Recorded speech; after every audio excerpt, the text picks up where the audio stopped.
लक्ष्मण नहीं सोए 14 साल। जब भगवान श्री राम वनवास के लिए गए तब उनके साथ माता सीता और उनके भाई लक्ष्मण भी साथ थे।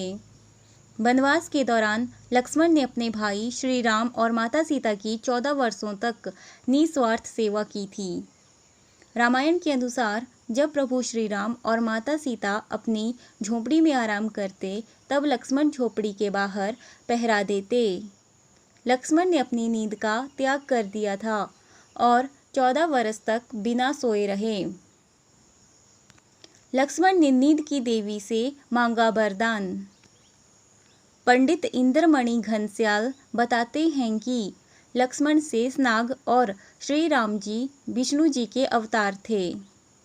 लक्ष्मण का अपने भाई राम के प्रति काफ़ी स्नेह था। वे श्री राम की सेवा में हमेशा तत्पर रहते थे। इसीलिए जब श्री राम और माता सीता वनवास के लिए जाने लगे तब लक्ष्मण जी भी उनके साथ चले गए।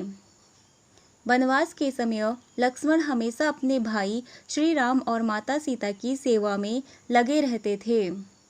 इसके लिए लक्ष्मण ने नींद की देवी से वरदान मांगा कि पूरे वनवास के 14 वर्षों तक उन्हें नींद नहीं आए। नींद की देवी ने लक्ष्मण जी के सेवा भाव से प्रसन्न होकर उन्हें वरदान दे दिया, लेकिन एक शर्त भी रखी कि लक्ष्मण के बदले उनकी पत्नी उर्मिला को 14 वर्षों तक सोए रहना होगा। इसी कारण लक्ष्मण के बदले उनकी पत्नी उर्मिला 14 वर्षों तक राजभवन में सोती रहीं। इंद्रजीत का वध और लक्ष्मण के 14 वर्ष तक ना सोने का क्या संबंध है? हालांकि बहुत से लोग यह तो जानते हैं कि लक्ष्मण 14 वर्षों तक नहीं सोए थे, लेकिन शायद यह बहुत कम लोग जानते होंगे कि 14 वर्ष तक ना सोने के कारण ही लक्ष्मण इंद्रजीत को मार सके थे। दरअसल रावण का पुत्र इंद्रजीत बहुत ही शक्तिशाली था।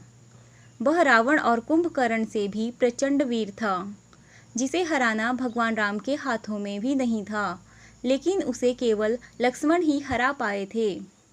दरअसल इंद्रजीत को वरदान था कि उसका वध वही कर सकता है जो 14 वर्षों तक ना सोया हो, ना कुछ खाया हो और ना ही स्त्री का मुख देखा हो। लक्ष्मण 14 वर्ष तक नहीं सोए थे। यही कारण था कि वे इंद्रजीत को मारने में सक्षम हो पाए थे। 14 वर्ष बाद जब भगवान राम और माता सीता के साथ जब लक्ष्मण अयोध्या वापस आए तब नींद की अवस्था में रामचंद्र जी के राजतिलक समारोह में उर्मिला भी उपस्थित थी। यह देख लक्ष्मण को हंसी आती है। जब लक्ष्मण से हंसी की वजह पूछी गई तो उन्होंने निद्रा देवी के वरदान के बारे में सब कुछ बताया। लक्ष्मण ने कहा कि जब मैं उबासी लूँगा तब उर्मिला की नींद खुलेगी। लक्ष्मण जी की इस बात को सुनकर सभा में मौजूद सभी लोग हंस पड़े। जय श्री राम।